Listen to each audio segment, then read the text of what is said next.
ये हमारे सामने जो है वो वर्ल्ड का मैप है।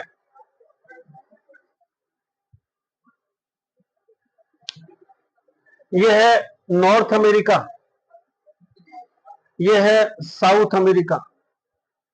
नॉर्थ अमेरिका और साउथ अमेरिका के बीच में ये जो दिखाई दे रहा है कैरेबियन सी, यहाँ कैरेबियन आइलैंड्स जिसको आप वेस्ट इंडीज बोलते हैं।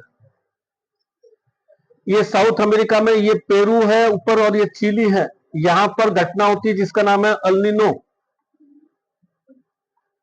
महासागर कौन सा है? नॉर्थ पैसिफिक ओशियन, प्रशांत महासागर। इधर भी क्या है? नॉर्थ पैसिफिक ओशियन, यानी ग्लोब जो था उसको चपटा करके बनाया हुआ है। इसके बाद में ये आ गया एस आकृति का अटलांटिक महासागर, और अटलांटिक महासागर के जाएंगे तो इधर क्या जाएगा? अफ्रीका महाद्वीप, कल अपन ने पढ़ा था। ये अरब प्रायद्वीप, कल अपन ने पढ़ा था। ये जो है ईरान, इराक, पाकिस्तान, ये आ गया इंडिया। ये है भूमध्य सागर, मेडिटेरियन सी, और ऊपर सारा का सारा क्या लिखा हुआ है? यूरोप। यूरोप प्रायद्वीपों का महाद्वीप कहलाता है, तीन तरफ पानी से घिरा हुआ है। प्रायद्वीपों का महाद्वीप कहलाता है यूरोप। एकमात्र महाद्वीप है जहां कोई डेजर्ट्स नहीं है। डेजर्ट सारा का सारा कहां है? अफ्रीका महाद्वीप। ये भूमध्य सागर है। यहां से हमारी एक आती है हवाएं जिसका नाम क्या है? मावट। तो पहला अपना जियोग्राफिकल टर्म्स में पहला वर्ड आता है मावट। मावट क्या चीज है? सर्दियों की बरसात है। ये भूमध्य सागर है। कहां से उत्पन्न होती है? भूमध्य सागर से। भूमध्य सागर के पश्चिमी विक्षोभ जो है वो मावट है। भूमध्य सागर से ऊपर उठने के बाद में नम हवाएं, वायुमंडल के अंदर एक परत होती है, आपने नाम सुना, क्षोभ मंडल। वायुमंडल में एक परत होती है जिसका नाम है क्षोभ मंडल। क्षोभ मंडल के अंदर एक हवा की पट्टी है 9 से 13 किलोमीटर हाइट पर। क्षोभ मंडल तो 0 से 16 किलोमीटर तक रहता है इक्वेटर पर। पोल्स पर पृथ्वी ऊपर उठी हुई है तो पोल्स पर ये 0 से 12 हो जाता है। 9 से 12 के अंदर यहां एक जो है पट्टी मिलती है, वायु पट्टी, जिसका नाम क्या है? Jet stream. इस वायु पट्टी का नाम क्या है? Jet stream. तो यहां से जो नम हवाएं उठती है, भूमध्य सागर से जो नम हवाएं उठती है, वो जेट स्ट्रीम के साथ साथ क्या करेगी? इधर की तरफ आएगी। जेट स्ट्रीम के साथ साथ इधर की तरफ आएगी, और ये इधर की तरफ बरसात करते हुए आएगी। और ये अपना आ गया भारत, ये आ गया राजस्थान ग्रीन वाला। और क्या हुआ? अरे सॉरी, ये आ गया राजस्थान, ये आ गया अपना राजस्थान। तो ये जेट स्ट्रीम हवाएं जो अपने लिखा मावट, मावट कहां से आ रही है? भूमध्य सागर से आ रही है। भूमध्य सागरीय जलवायु की विशेषता क्या होती है? जो भूमध्य सागर के आसपास कंट्री है या इस क्षेत्र के जलवायु की विशेषता क्या होगी कि यहाँ सर्दियां जो होती है उसमें बरसात होती है, गर्मियां सूखी रहती है। अपने यहाँ बरसात कहां होती है? गर्मियों में। अपने यहाँ बरसात तो मई जून में, बरसात का महीना भी खत्म हुआ ही है जस्ट। राजस्थान में बरसात का महीना कब से कब तक है? 1 जून से लेकर के और 15 सितंबर तक। अभी क्या चल रहा है? नवंबर चल रहा है। बरसात कौन सा महीना है? गर्मी का महीना है। तो अपने यहाँ बरसात गर्मी में होती है, सर्दियों में होती है? गर्मी। 90% बरसात गर्मियों में होती है, 10% बरसात सर्दियों में होती है, जिसको मावट करते हैं। लेकिन यहां उल्टा है, यहां सर्दियों में बरसात होगी, गर्मियां सूखी होगी। तो जैसे ही सर्दियों में बादल बनते हैं, कम दबाव के क्षेत्र बनते हैं, ये कम दबाव के क्षेत्र बादल जो है वो जेट स्ट्रीम हवाओं के साथ आते हैं और ये इधर राजस्थान में प्रवेश करते हैं। तो राजस्थान में कौन सी दिशा से प्रवेश करी है मावठ हवाएं? पश्चिम दिशा से, या और एक्यूरेट करना चाहे तो उत्तर पश्चिम दिशा। मावठ का राजस्थान में प्रवेश कौन सी दिशा से हो रहा है? उत्तर पश्चिम दिशा से। मावठ कब आ रही है? सर्दियों में आ रही है। सर्दियों में हमने कौन सी फसल बो रखी है? गेहूं की, यानी कि किस में आएगी? रबी के अंदर। सर्दियों में कौन सी फसल बोते हैं? रबी की फसल बोते हैं। तो मावठ जो आएगी तो वो क्या होगी? रबी की फसल बोई भी है, रबी की फसल के अंदर मावठ की बूंदे गिरेगी क्योंकि 10% की बरसात है। मावठ की बूंदे गिरेगी तो क्या होगा, रबी की फसल तेजी से राइज करेगी। तो रबी की फसल विशेषकर गेहूं के लिए मावठ को हम क्या करते हैं, गोल्डन ड्रॉप करते हैं। सोने की बूंदे, गेहूं की फसल लहराने लग जाती है, थोड़ी सी मावठ होते हैं। तो एक वर्ड आता है रेगिस्तान में मावठ। ये मावठ कहां से आया वर्ड, भूमध्य सागर से आता है। ये मावठ वर्ड कहां से आ रहा है, भूमध्य सागर। भूमध्य सागर के उत्तर में यूरोप है, दक्षिण में अफ्रीका है, इधर आ जाएंगे तो अटलांटिक महासागर, इधर आ जाए तो नॉर्थ अमेरिका, सबसे ऊपर कनाडा है, उससे नीचे यूएसए है, उसके नीचे मैक्सिको है। ये गल्फ ऑफ मैक्सिको है। गल्फ ऑफ मैक्सिको से एक गर्म जल की धारा निकलती है, गल्फ स्ट्रीम। और ये गल्फ स्ट्रीम जो है यूरोप के पूर्वी तट पर बहती है। तो आगे अपन जब जलवायु पढ़ेंगे तो जलवायु को प्रभावित करने वाले कारक कौन कौन से होते हैं, उसमें 5-6 कारक आते हैं। उसमें एक कारक आता है कि आपके देश के पास में कोई ठंडी या गर्म धारा बह रही है क्या। अगर गर्म धारा बह रही है तो क्या होगा, बरसात भी होगी और सर्दी का प्रकोप कम हो जाएगा। अब ये देखिए, यहां अगर भूमध्य सागर के ऊपर जाएंगे तो हमें इटली है, ब्रिटेन है, फ्रांस है, जर्मनी, ये मिलेंगे। इधर जाएंगे तो हमें पोलैंड, हंगरी, चेकोस्लोवाकिया, ये पूर्वी यूरोप है, ये पश्चिमी यूरोप है। पश्चिमी यूरोप गर्म है हल्का सा, पूर्वी यूरोप ठंडा है। क्यों, क्योंकि पश्चिम यूरोप के पास में गर्म धारा बह रही है जिसका नाम क्या है, गल्फ स्ट्रीम। इस गल्फ स्ट्रीम को पश्चिमी यूरोप का कंबल कहते हैं, हॉट कंबल। गर्मियों के अंदर जैसे कंबल होता है, ये कंबल की तरह काम करती है, तापमान को गिरने से रोक देती है। कौन सी धाराएं, गल्फ स्ट्रीम। और इधर ऑस्ट्रेलिया के धारा के अंदर कहेंगे तो यहां जो है हिंद महासागर है और यहां एक ठंडी धारा बहती है जिसका नाम है हम्बोल्ट। ये सारा ऑस्ट्रेलिया जो है वो क्या बन गया, ठंडी धारा है, दाब उच्च रहेगा, दाब उच्च रहेगा तो बरसात नहीं होगा। आधा ऑस्ट्रेलिया पूरा का पूरा किस में बदल गया, रेगिस्तान में बदल गया। यहां रेगिस्तान 0 है, ये आधा पोर्शन रेगिस्तान का है। कारण यहां गर्म धारा है, यहां ठंडी धारा है। तो किसी देश की जलवायु कैसी होगी, वो उसके आसपास में बहने वाली धाराओं पर भी निर्भर करती है। तो ये दक्षिणी अमेरिका आ गया, यहां अल्नीनो आ गया। अल्नीनो अपने यहां मानसून को प्रभावित करता है। इस बार कुछ समय पहले आता अखबार में लानिनो का प्रभाव ज्यादा पड़ रहा है, सर्दी ज्यादा पड़ेगी। लानिनो ऑस्ट्रेलिया से आ रहा है, इधर से आ रहा है। ये अपने जो है मावठ के बारे में, ये अफ्रीका महाद्वीप और ये सारा जो है, ये ऊपर वाला ग्रीन वाला रशिया है, उसके बाद में चाइना आ गया। ये साउथ ईस्ट एशियन कंट्री आ गई, इंडोनेशिया, मलेशिया, थाईलैंड, वियतनाम। उसके बाद में ये ऑस्ट्रेलिया महाद्वीप आ गया। आपको कुछ नहीं करना है, सिर्फ वर्ड का मैप खोल करके 2-5 मिनट रोज रीडिंग कर लेना है, ताकि अपना कोई वर्ड से जुड़ा हुआ कोई तथ्य है तो वो दिमाग में बैठ। रटने की आवश्यकता नहीं, याद करने की आवश्यकता नहीं है, बस 1-2 बार देख करके ये रहा अटलांटिक महासागर, ये रहा जो है कैरेबियन द्वीप, ये रहा कैरेबियन सागर, ये उत्तरी अमेरिका। उत्तरी अमेरिका में कौन कौन से देश आ रहे हैं, अमेरिका आ रहा है, यूएसए आ रहा है, कनाडा आ रहा है, मैक्सिको आ रहा है। ये दक्षिणी अमेरिका, यहां सबसे बड़ा कंट्री ब्राजील है, अमेजन फॉरेस्ट के लिए फेमस है। ब्राजील में यहां कौन सी नदी बहती है, अमेजन। यहां कौन सी नदी बहती है, मिसिसिपी। अफ्रीका में कौन सी नदी है, नील नदी। नील नदी सबसे बड़ी है, लंबी है, अमेजन सबसे बड़ी है। प्राइमरी बातें जो कि 6ठी क्लास के अंदर है, 6 क्लास का सिलेबस तो आप कम से कम दिमाग में रखें। 6ठी क्लास की जो किताब है उसमें सारी चीजें मिल। ये अपना इंडिया। तो मावठ सबके दिमाग में क्लियर होगी ना, मावठ क्या चीज है। मावठ क्या चीज है, यहां से आ रही है भूमध्य सागर से, पश्चिमी विक्षोभ आने, पश्चिम दिशा में आने वाले विक्षोभ है, कम दबाव के क्षेत्र है, जेट स्ट्रीम के साथ साथ में इधर आ रहे हैं और राजस्थान में पश्चिम दिशा से प्रवेश करते हैं, उत्तर पश्चिम से प्रवेश करते हैं। सर्दियों में आ रहे हैं क्योंकि इसकी विशेषता क्या है, यहाँ सर्दियों में बरसात होती है, गर्मियां सूखी होती है, ये इसकी विशेषता है। बस ये मावठ के बारे में हो गया। दूसरा हमारे पास में आता है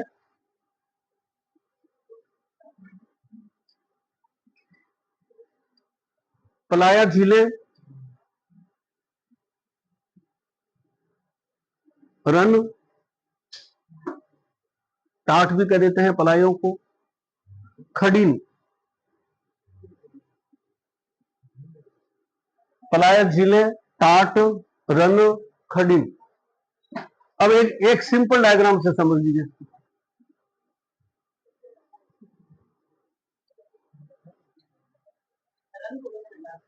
क्या करो?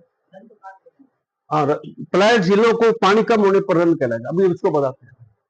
ये एक पहाड़ है रेत का, ये भी पहाड़ है।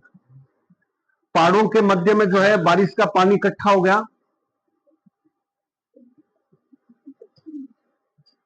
झील बन गई। झील को क्या कहेंगे? पलायन झील।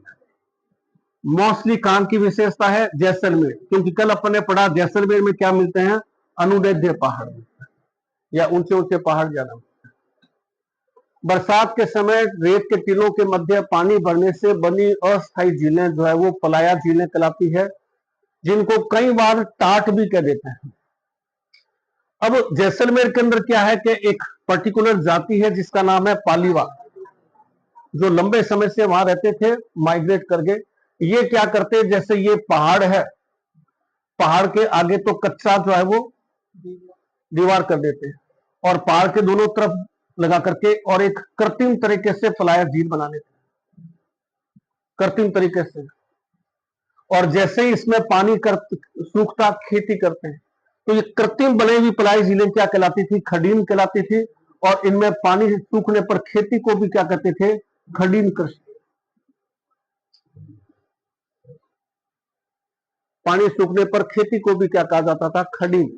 तो खडीन कृत्रिम रूप से बनाई गई पलाई झील, जो पालीवाल ब्राह्मण बनाते थे। एक तरफ दीवार जैसे पहाड़ के लिए है, सामने दीवार खींच दी, इधर पाल लगा दिया, पानी इकट्ठा हो गया, पानी सूख गया तो नम मिट्टी होगी, नम मिट्टी में बीजों का छिड़काव करके खेती करते, इसको खडीन कृषि कहते थे। और ये कृत्रिम रूप से बनाई गई पलायन झीलें क्या कहलाती थी? खडीन कहलाती थी। अब रन क्या है कि मान लीजिए छोटे छोटे जो है टीले हैं, टीलों के मध्य पानी सूखने से क्या है? दलदल सा हो गया, कहीं थोड़ा सा पानी है, कहीं बिल्कुल पानी सूख गया, कहीं थोड़ा सा पानी है, कहीं बिल्कुल पानी सूख गया, हल्का फुल्का दलदल हो गया। इस हल्के फुल्के दलदल को हमने क्या कहा है? रन कहा। नेहड़ का रन फेमस है। नेहड़ किसका है? लूणी का दलदल क्षेत्र। इसके अलावा राजस्थान में बहुत सारे दलदल हैं, जैसे भाकरी दलदल, थोब दलदल, बाप का दलदल, ये सारे जो है जिसको अपन क्या कहेंगे? रन कहेंगे। कौन कौन से रन राजस्थान में कहा? ताल छापर का रण, पड़ियारा का रण, बाप का रण, भाकरी का रण, पोखरण का रण, ये सारे रन कहां का मिलते हैं? रन यानी दलदली क्षेत्र, थोड़ा पानी है, कहीं पानी सूख गया, कहीं थोड़ा सा पानी है, कहीं पानी सूख गया। संबल का जो लूणी का जो दलदल है उसको नेहड़ कहते हैं। जब लूणी बहती है, लूणी में पानी खत्म हो जाता है, उसका दलदल नेहड़ कहलाता है। तो रन है, पलाया झीलें हैं, सबके दिमाग में बैठ गई। टीलों के मध्य, जैसलमेर के अंदर जो रेत के टीले हैं उनके मध्य बरसात का पानी भर जाता है, तो बनी अस्थायी झीलें क्या कहलाती है? रण कहलाती है। अब सॉरी, पलाया झीलें कहलाती है। तो मोस्टली पलाया झीलें कहां मिलेगी? जैसलमेर। मोस्टली पलाया झीलें कहां मिलेगी? जैसलमेर। और पलाया झीलें अगर कृत्रिम रूप से पालीवाल ब्राह्मण बनाते थे पहाड़ों इसके टीलों की ढलानों पर, तो उसको क्या कहते थे? खडीन कहते थे। और इन खडीन झीलों के अंदर जो खेती करते थे उसको क्या कहते थे? खडीन कृषि। ज्यादातर ये चना वगैरह जो है वो बो लेते थे। और रन जो है पानी सूखने पर, छोटे टीलों में पानी सूखने पर दलदली क्षेत्र बन जाता है, उसको हम रन कहते हैं।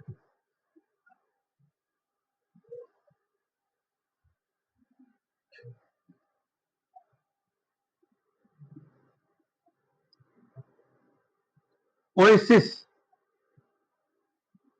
सेलिनोस, और एक वो जो पहाड़ों से घिरी झील होती है, क्या नाम है उसका? देख के बता। बालसर। ओएसिस, सेलिनोस, बालसन, तीनों झीलें हैं। कैसे है ये? ओएसिस किसे कहेंगे? सेलिनोस किसे कहेंगे? बालसन किसे कहेंगे?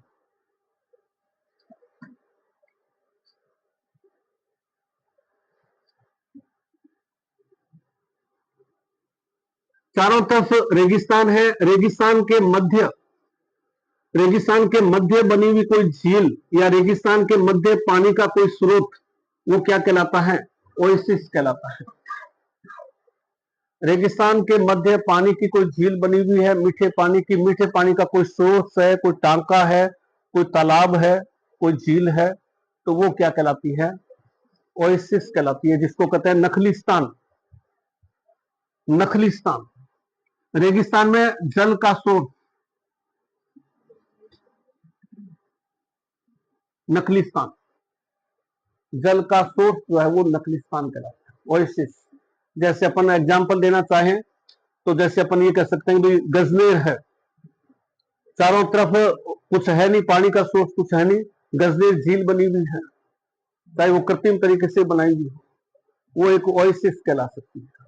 या अपन दरबारी एक जगह आपने देखा होगा, गजनेर से थोड़ा सा पहले आता है, बिल्कुल जंगल में एक छोटी सी झील बनी हुई है, आस पास में कुछ भी नहीं है, उसको क्या कहेंगे? ओएसिस या नखलिस्तान कहेंगे। सेलिनोस, अपने यहाँ टैथिस सागर था, टैथिस सागर सूखता था तो टैथिस सागर में क्या थे? लवण बहुत थे। लवण होने से कई बार ऐसी झीलें बनती है जिसमें लवण की मात्रा ज्यादा आ जाती है। पानी तो बरसात का है लेकिन भूमि में लवण ज्यादा आता तो पानी नमकीन या थोड़ा खारा हो जाता है। रेगिस्तान में बनी हर एक मतलब क्या क्या लवणीय झील, मीठे पानी में थोड़ा सा लवण मिश्रण होगा तो लवणीय झील बनी हुई है कोई रेगिस्तान के अंदर बारिश के पानी से, तो उसको क्या कहेंगे? सेलिनोस। उसको सेलिनोस कहेंगे। रेगिस्तान में बनी हुई कोई लवणीय झील।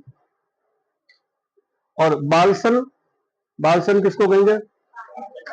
रेगिस्तान में बनी वह झील जो पहाड़ियों से गिरी हुई है, जैसे कि सांबर। सांबर देखेंगे झील को तो सांबर झील के तीनों तरफ अरावली की पहाड़ियां, जिसमें जो है सांबर एक नमक की झील है, इसको क्या कहते हैं? बालसन कहते हैं। तो रेगिस्तान में बनी वह झील जो पहाड़ियों से गिरी हो तो बालसन कहलाती है। रेगिस्तान में बनी वह झील जो खारे पानी के अंदर हो तो उसको जो है वो सेलिनोस कहते हैं। और रेगिस्तान में बनी हुई कोई भी झील या कोई भी वाटर का सोर्स होता है उसको ओएसिस या नखलिस्तान कहते हैं।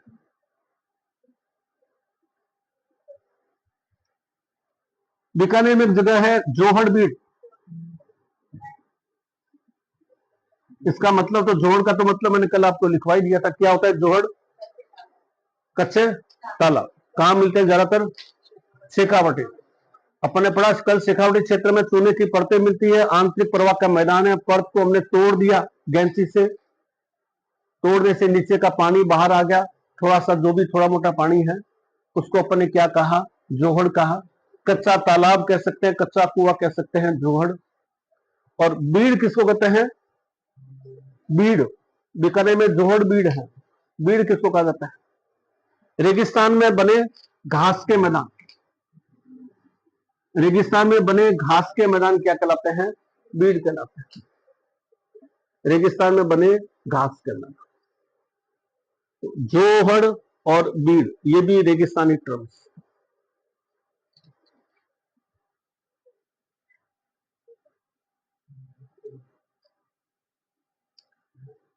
मरूदभिद, मरूदभिद है रेगिस्तान में वनस्पति जो मिलती है उसकी क्या विशेषता होती है? रेगिस्तान में अपने वनस्पति आसपास देखते हैं, उसकी क्या विशेषता होती है? क्या चीज? पत्तियां।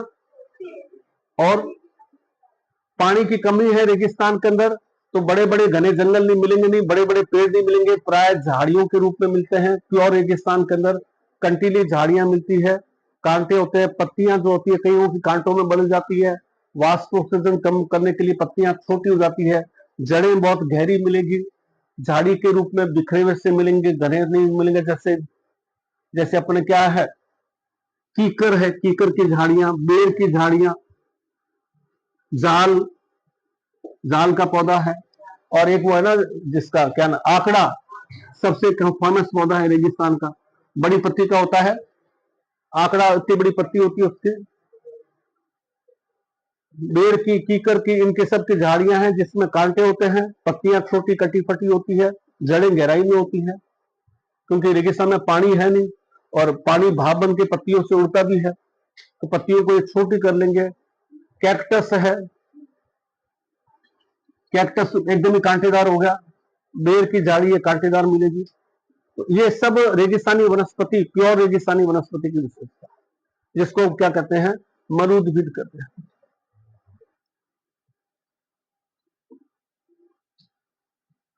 सूखी खेती किसे कहते हैं?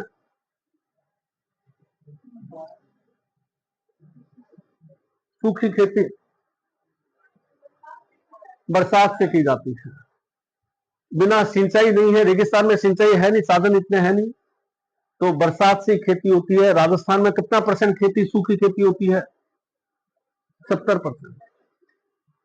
केवल 30% भूमि ऐसी है जिसको या तो नहर का पानी मिल रहा है या कुएं का पानी मिल रहा है। बाकी 70% भूमि पर तो बरसात से खेती होती है, क्योंकि रेगिस्तान में वाटर सोर्सेज है नहीं।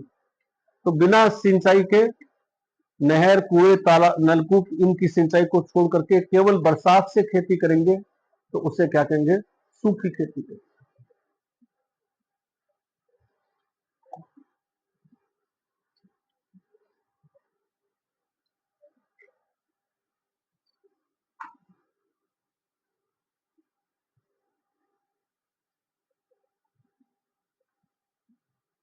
थार के रेगिस्तान में बहने वाली गर्म हवा क्या कहलाती है? लू। कितने टेम्परेचर की होती है लू? टेम्परेचर कितना होगा लू का? हमारे बॉडी का टेम्परेचर कितना है? 37 डिग्री। और लू का टेम्परेचर कितना होगा? 40 डिग्री से अबो। अगर कोई भी हवा 40 डिग्री से अबो की है और वो हमारी बॉडी से निरंतर टकराएगी तो क्या होगा? हमारी बॉडी का टेम्परेचर बढ़ेगा। टेम्परेचर 37 से 38 की तरफ जाएगा, 38.5 जाएगा, 38.5 39 होती है, हमें क्या होंगे? चक्कर आने लग जाएंगे, तापमान बढ़ जाएगा, घबराहट होगी, उल्टी आ सकती है, चक्कर आ सकती है। हम क्या कहते हैं? लू लग गई। हवा गर्म होने पर दो तरीके से चढ़ती है। एक तो हवा जो गर्म होने के बाद में ऊपर हो जाती है, तो नीचे क्या होगा? कम दाब का क्षेत्र हो जाएगा, तो इससे तो क्या होगी? बरसात आएगी। एक गर्म हवा जो है वो ऊपर उठने के बजाय जमीन के पैरेलल चलने लग जाए और मोर देन 40 डिग्री टेम्परेचर की हो, जमीन के पैरेलल चलने लग जाए, तो क्या होगा? वो हमारे से टकराएगी। एक तो गर्म होकर ऊपर उठ गई, तब तो नीचे लो प्रेशर बेल्ट बन गया, तब तो आंधी आने की संभावना रहेगी, अपने इधर तो आंधी आएगी। और एक गर्म हवा जमीन के पैरेलल चलने लगी, ऊपर के बजाय पैरेलल जो है वो चल रही, वो लू कहलाएगी। वो हमारे से टकराएगी तो बॉडी का टेम्परेचर बढ़ाएगी। तो लू लगने का मतलब क्या है? शरीर का तापमान बढ़ जाना। तापमान बढ़ने से क्या है? चक्कर आने लग जाएंगे, उल्टी हो सकती है, वो लू है। रेगिस्तान की विशेषता क्या है? इस रेगिस्तान की विशेषता क्या है? रेगिस्तान की 2-3 एक विशेषताएं हैं। पहली विशेषता के हमारा जो थार का रेगिस्तान है, विश्व के और दूसरे रेगिस्तान जो भी अपने पड़े थे, चाहे सारा का रेगिस्तान हो चाहे और हो, सभी रेगिस्तान में सबसे अधिक जैव विविधता कहां मिलती है? थार के।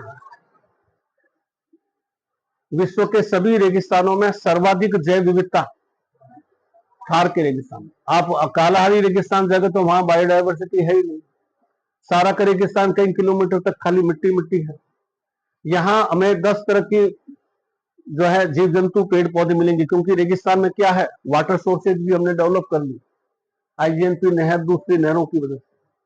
सर्वाधिक जैव विविधता विश्व के किस रेगिस्तान में है? थार रेगिस्तान में। दूसरा, सर्वाधिक पॉपुलेशन डेंसिटी विश्व के किस रेगिस्तान में है? थार रेगिस्तान। सर्वाधिक जनसंख्या घनत्व वो भी यहाँ है, क्योंकि यहाँ पानी के स्रोत है। बीकानेर में आप रहते हो तो किस में रहे? कल अपन ने पढ़ा, बीकानेर क्या है? पूर्णतः डेजर्ट्स में बसा हुआ है, पूर्ण रूप से डेजर्ट्स में है। किसी को महसूस होता है कि हम डेजर्ट्स में रह रहे हैं? घर खोलते तो पानी आ जाता है, पानी की टंकी भर गई, पानी बह रहा है तो बहने दो भाई, चल रहे, पानी दरी में इकट्ठा हो जाता है। कई जगह पानी पाइप टूट गया, चल रहा है पानी। कारण क्या? कि हमने पानी की कीमत ही नहीं। आज से 100 साल पहले आप देखिए, 70 साल पहले देखिए, एक मटका पानी लाने के लिए महिलाओं को 2-2, 3-3 किलोमीटर जाना पड़ता था।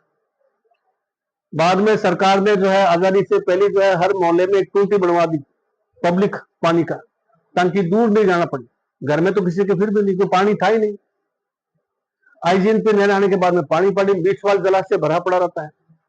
एक वो क्या नाम है ना, कानासर है क्या, एक तो बीचवाल में वाटर टैंक बीकानेर में 2 है ना, एक तो बीचवाल चौबासर, एक चौबासर जलाशय भरा रहता है, एक बीचवाल जलाशय भरा रहता है। तो पानी की तो हमें कमी नहीं है। आप पानी को 4 दिन बंद करके देखो, हफ्ता भर बंद करके लोग सड़क पर मैंने देखा मटके लगा के बैठ जाते हैं, पानी नहीं आ रहा।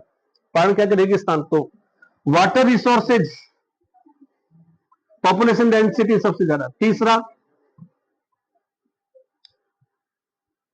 जल 2 तरह का होता है, एक सतही जल होता है, एक भूगर्भीय जल होता है। सतही जल जो सरफेस पर मिलता है 2-3 मीटर गहराई पर, जिसको हम ट्यूबवेल से, इनसे पंप से, हैंडपंप से निकाल लेते हैं। एक भूगर्भीय जल होता है, ग्राउंड वाटर। पश्चिमी राजस्थान रेगिस्तान में अपने कल ही पड़ा है, सरस्वती नदी बहती है, जगह जगह सरस्वती नदी के मीठे पानी के अथाह भंडार है। तो राजस्थान में भूगर्भीय जल के भंडार सबसे ज्यादा कहां है? रेगिस्तान में। पूर्वी राजस्थान में भूगर्भीय जल नहीं है, वहां सरफेस वाटर, क्योंकि बारिश हो जाती है, अपन हैंडपंप से, कुएं से इनसे पानी निकाले। अपने यहां जमीन के अंदर पानी बहुत ज्यादा है। जमीन के अंदर पानी का कारण क्या है? जमीन के अंदर रेगिस्तान में सरस्वती नदी बह रही है। रेगिस्तान भारत के मौसम तंत्र को प्रभावित करता है।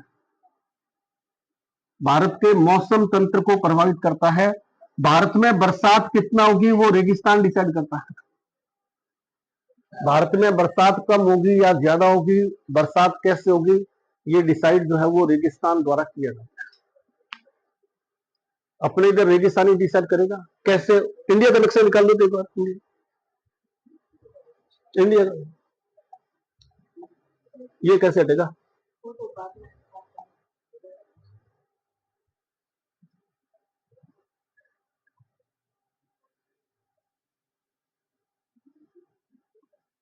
ये हमारा थार रेगिस्तान है, ये अरब सागर है, ये बंगाल की खाड़ी है,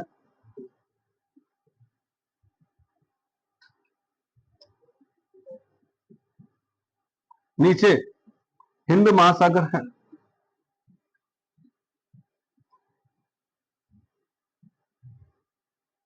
भारत कौन सा जलवायु प्रदेश में आता है?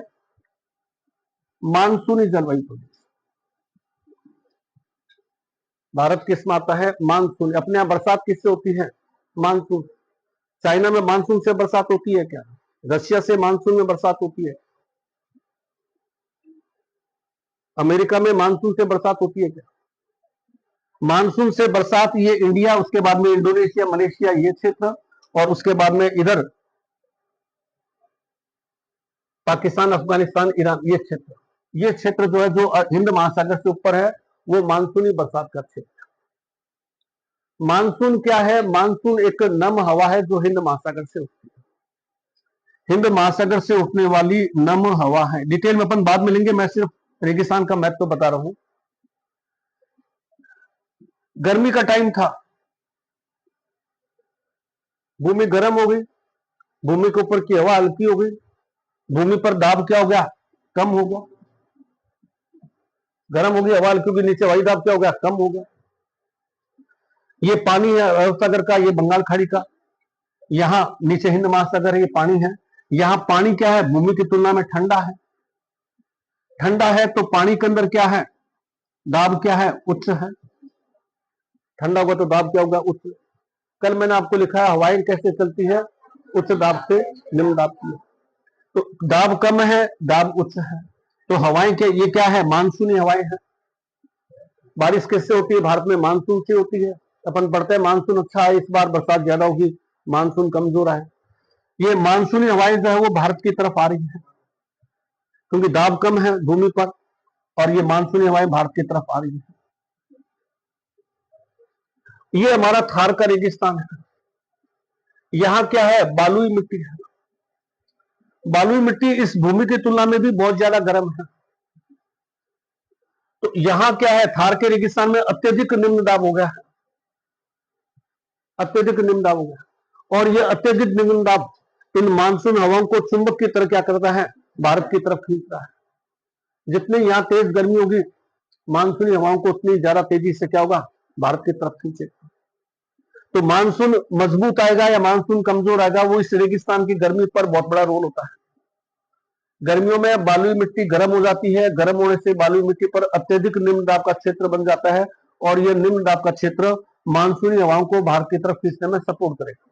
अगर यहां ठंड रही तो क्या होगा, यहां भी ठंड सी रहेगी और ये हवाएं इधर की तरफ नहीं जाएंगी। तो रेगिस्तान गर्मियों के जो मानसूनी हवाओं को भारत की तरफ खींच करके और बारिश को भारत में बढ़ाता है, बारिश करने में सहायक होता है। ये रेगिस्तान की जो है विशेषता है। क्या रेगिस्तान का आगे आता है, रेगिस्तान से लाभ कैसे ले रहे हैं हम, पहले यहां तक का लिखिए, फिर अपन आगे चलेंगे।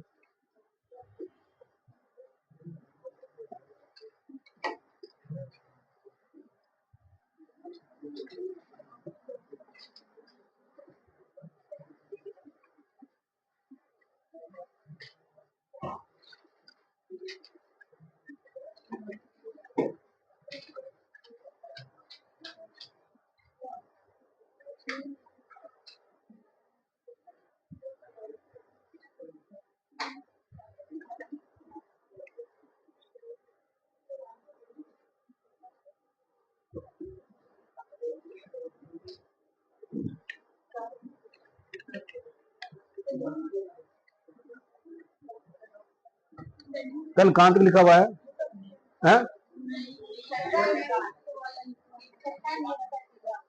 नीम की, अच्छा हो गया, आगे लिखिए। अर्ध शुष्क मरुस्थल, इसी में पार्ट सेकंड आ गया। शुष्क रेगिस्तान तो कल अपने ले लिया। पार्ट सेकंड अर्ध शुष्क रेगिस्तान। अर्ध शुष्क रेगिस्तान,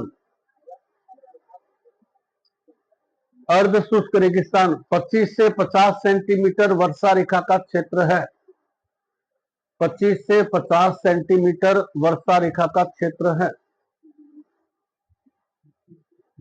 25 से 50 सेंटीमीटर वर्षा रेखा का क्षेत्र है। यह 4 खंडों में बटा हुआ है। यह 4 खंडों में बटा हुआ है।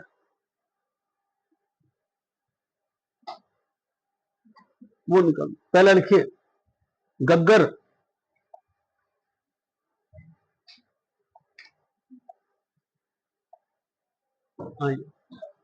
पहले लिखिए गग्गर मैदान रेगिस्तान। गग्गर मैदान रेगिस्तान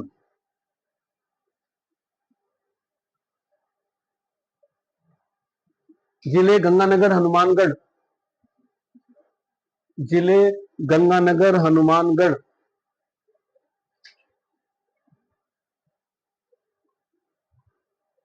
यहां गग्गर नदी की उपजाऊ, यहां गग्गर नदी की उपजाऊ, यहां गग्गर नदी की उपजाऊ जलोढ़ मिट्टी मिलती है। गग्गर नदी की उपजाऊ जलोढ़ मिट्टी मिलती है, जिसे काठी या बग्गी कहते हैं। काठी या बग्गी कहते हैं। काठी या बग्गी कहते हैं। काठी या बग्गी कहते हैं। यह रेगिस्तान का सबसे उपजाऊ क्षेत्र है। यह रेगिस्तान का सबसे उपजाऊ क्षेत्र है।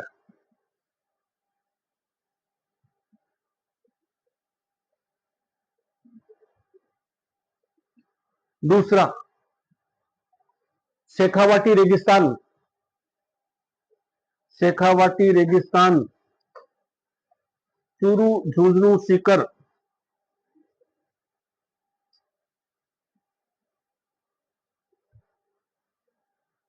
यहां प्राचीन जलोढ़ मिट्टी जमा है। प्राचीन सरस्वती नदी की जलोढ़ मिट्टी जमा है। प्राचीन सरस्वती नदी की जलोढ़ मिट्टी जमा है। क्या करो, शेखावटी रेगिस्तान चूरू, झुंझुनू, सीकर। चूरू झुंझुनू सीकर, यहां सरस्वती नदी की प्राचीन जलोढ़ मिट्टी जमा है। सरस्वती नदी की प्राचीन जलोढ़ मिट्टी जमा है।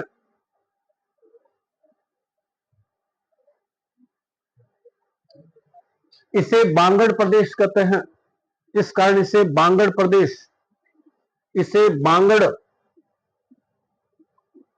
बांगड़ बांगड़ मतलब पुरानी जलोढ़ मिट्टी का क्षेत्र, इसे बांगड़ प्रदेश कहते हैं। बांगड़। दूसरा पॉइंट, यहां अवसादी चट्टानों से बनी चूने की परतें हैं। यहां अवसादी चट्टानों के बनी चूने की परतें हैं। अवसादी चट्टानों से बनी चूने की परतें हैं। चूने की परतें हैं जिनके मध्य पानी बहता है, जिनके मध्य पानी बहता है। इसे आंतरिक प्रवाह का मैदान कहते हैं। इसे आंतरिक प्रवाह का मैदान कहते हैं।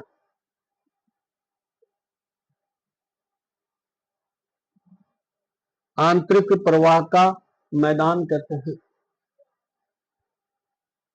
यहां परतों को तोड़कर कच्चे तालाब बनाए जाते हैं। यहां परतों को तोड़कर कच्चे तालाब बनाते हैं, जिसे जोहड़ कहते हैं। परतों को तोड़कर कच्चे तालाब बनाते हैं, जिसे जोहड़, जोहड़ कहते हैं। जोहड़ कहते हैं। तीसरा, नागौर उच्च भूमि रेगिस्तान। तीसरा, नागौर उच्च भूमि रेगिस्तान। नागौर उच्च भूमि रेगिस्तान, जिले नागौर डीडवाना, जिले नागौर डीडवाना। यहां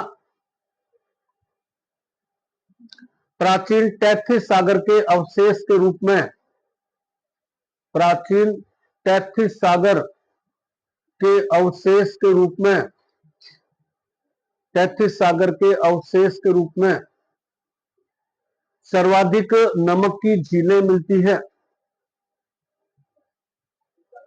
टैथिस सागर के अवशेष के रूप में सर्वाधिक नमक की झीलें मिलती हैं।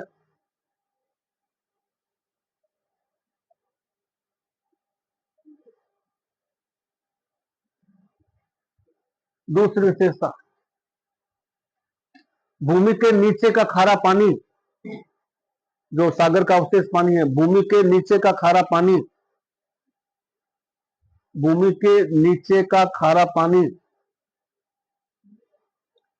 केशिका बल द्वारा निरंतर सतह पर आता है। केशिका बल, कैपिलरी फोर्स, केशिका बल द्वारा निरंतर सतह पर आता है। केशिका बल द्वारा निरंतर सतह पर आता है और निरंतर सतह पर आता है और निरंतर झीलें बनती है। निरंतर झीलें बनती है।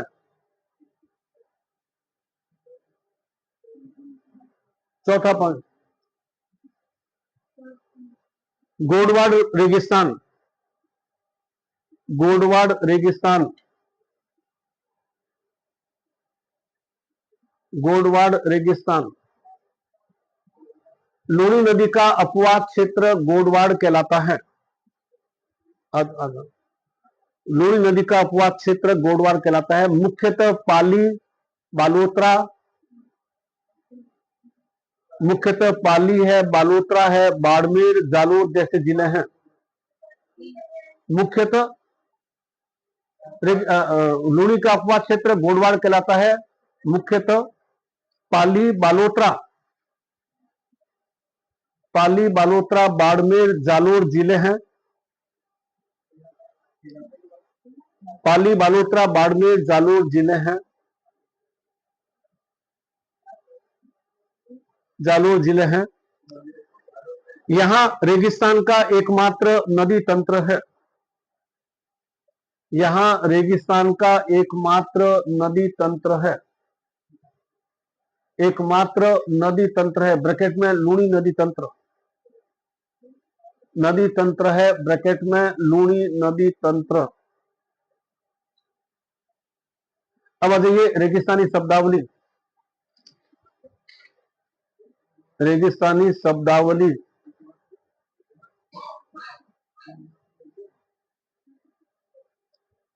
मावठ, मावठ,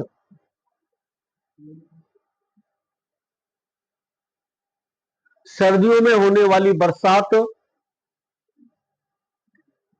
सर्दियों में होने वाली बरसात जो रबी की फसल के लिए लाभप्रद होती है। सर्दियों में होने वाली बरसात जो रबी की फसल के लिए, रबी की फसल के लिए लाभप्रद होती है। सर्दियों की बरसात जो रबी की फसल के लिए लाभप्रद होती है। सर्दियों की बरसात रबी की फसल के लिए लाभप्रद होती है। इसे गोल्डन ड्रॉप भी कहते हैं। इसे गोल्डन ड्रॉप भी कहते हैं। गोल्डन ड्रॉप, गोल्डन ड्रॉप, सोने की बूंदे, गोल्डन ड्रॉप भी कहते हैं। पैराग्राफ चेंज करके,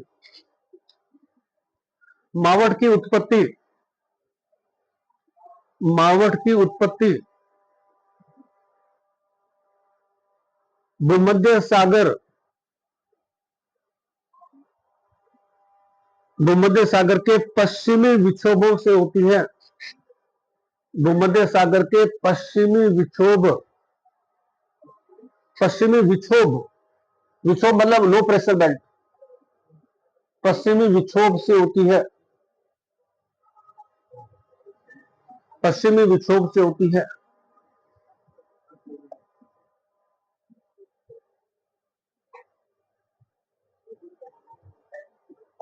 क्षोभ मंडल की जेट स्ट्रीम, क्षोभ मंडल की जेट स्ट्रीम हवाओं के साथ, क्षोभ मंडल, क्षोभ मंडल की जेट स्ट्रीम हवाओं के साथ, जेट स्ट्रीम हवाओं के साथ, क्षोभ मंडल की, क्षोभ मंडल, क्षोभ मंडल की जेट स्ट्रीम हवाओं के साथ, जेट स्ट्रीम हवाओं के साथ यह राजस्थान में, राजस्थान की तरफ आती है। यह हवाओं के साथ यह राजस्थान की तरफ आती है। राजस्थान की तरफ आती है। राजस्थान में प्रवेश उत्तर पश्चिमी दिशा से होता है। राजस्थान में प्रवेश, राजस्थान में प्रवेश उत्तर पश्चिम दिशा से होता है। राजस्थान में प्रवेश उत्तर पश्चिम दिशा से होता है। दूसरा लिखिए पलाया जिले, पलाया जिले जैसलमेर क्षेत्र में टिलों के मध्य बरसात का पानी इकट्ठा होने से, जैसलमेर क्षेत्र में टिलों के मध्य, जैसलमेर क्षेत्र में टिलों के मध्य बरसात का पानी इकट्ठा होने से, बरसात का पानी इकट्ठा होने से बनी अस्थायी झीलें, बनी अस्थायी झीलें, अस्थायी झीलें पलाया झीलें या टाट कहलाती है। अस्थायी झीलें पलाया झीलें या टाट कहलाती है। बनी अस्थायी झीलें पलाया झीलें या टाट कहलाती है। दूसरा लिखिए खडीन, खडीन वो लिखा हुआ उधर, खडीन, खडीन। जैसलमेर के पालीवाल ब्राह्मण, जैसलमेर के पालीवाल ब्राह्मण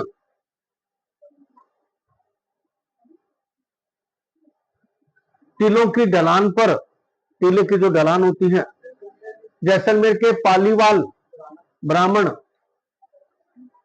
टीलों की ढलान पर, टीलों की ढलान पर पाल लगाकर कृत्रिम पलाया झीलें बनाते थे, पाल लगाकर कृत्रिम पलाया झीलें बनाते थे, कृत्रिम रूप से पलाया झीलें बनाते थे, कृत्रिम रूप से पलाया झीलें बनाते थे, जिसे खडीन कहते हैं, बनाते थे, जिसे खडीन खडीन कहते हैं, जिसे खडीन कहते हैं। और पानी सूखने पर की गई खेती खडीन कृषि कहलाती है, पानी सूखने पर की गई खेती, पानी सूखने पर की गई खेती खडीन कृषि कहलाती है, खडीन कृषि कहलाती है। तीसरा रन, रन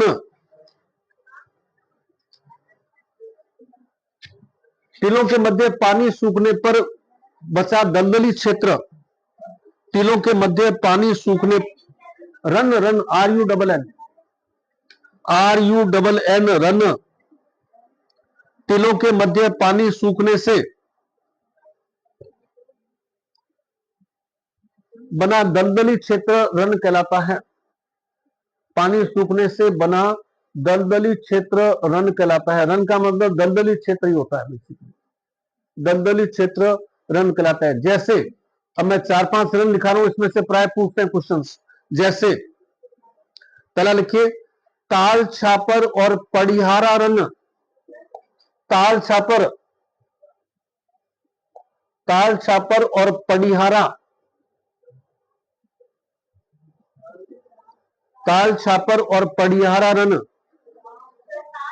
ताल छापर, ताल छापर ये रहा ताल छापर, डूंगरगढ़ से आगे ताल छापर इलाका, ताल छापर और पड़ियारा रन चूरू। हाँ दो नाम है, दो नाम है, ताल छापर अलग है, पड़ियारा अलग है, ताल छापर और पड़ियारा रन चूरू। दूसरा लिखिए बाप रन, बाप रन कहां है बाप, फलोदी, बाप का रन फलोदी। तीसरा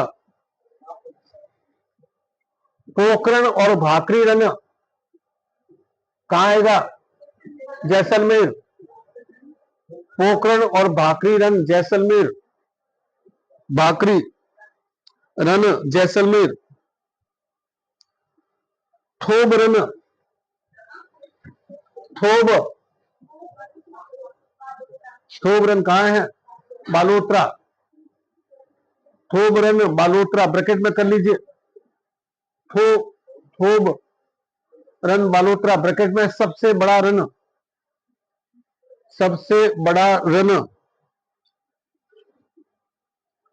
सबसे बड़ा रन। आगे आ जाइए, तीसरा पॉइंट,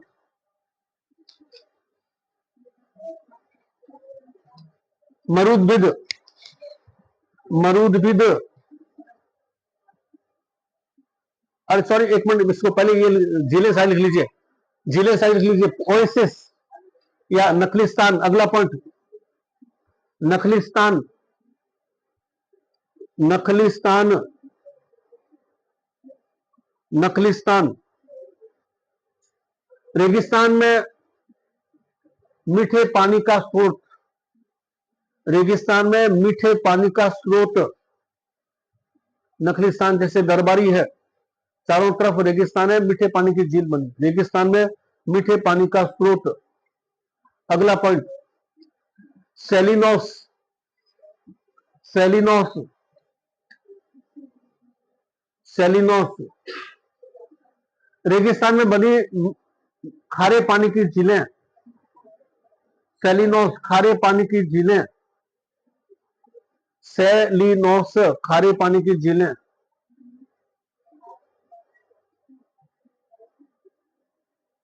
बालसन, बालसन, बालसन, बालसन रेगिस्तानी झील जो चारों तरफ से या पहाड़ियों से घिरी हो। रेगिस्तान में बनी झील जो पहाड़ियों से घिरी हो। रेगिस्तान में बनी झील जो पहाड़ियों से घिरी हो। बनी झील जो पहाड़ियों से घिरी हो, जैसे सांबर झील। सांबर झील बालसन का एग्जाम्पल है। सांबर झील।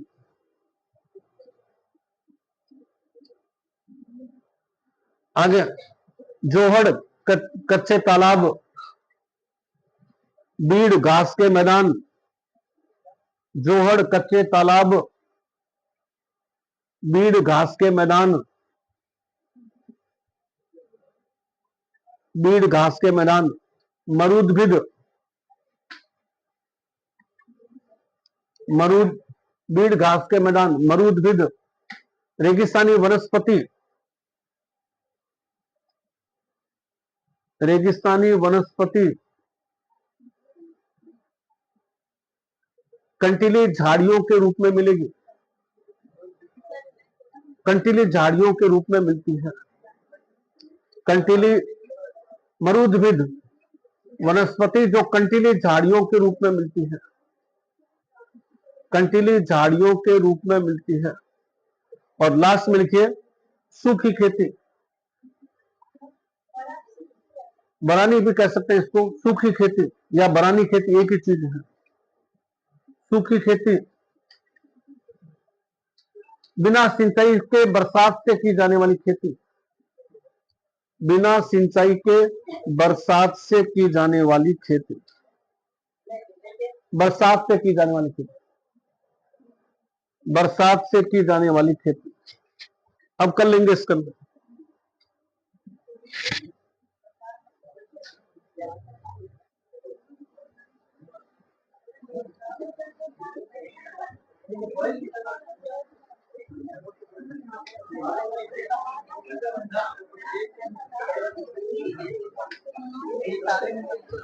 हाँ,